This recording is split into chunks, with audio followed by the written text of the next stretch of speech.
Somebody with a red hat. Oh, there they are. They popped out from behind the boat. Almost looked like they were kind of popping out wide to look at me. Yeah, I never tried these stairs. It doesn't seem to say private property. Pretty low tide today. It's a nice panoramic view that is different than usual. You can see the water currents changing right now.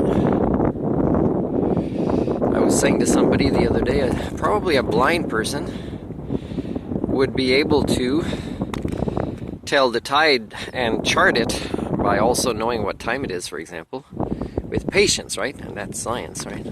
We did a lot of astronomy that way, although people think, constellations and mythology is astronomy, or they think astrology is astronomy.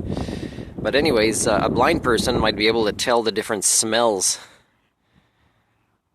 brought by the air current based on the tide, how much of the water has receded from the shoreline, being able to change the smells, and also maybe the sound of the birds, and when they come in for certain things like that.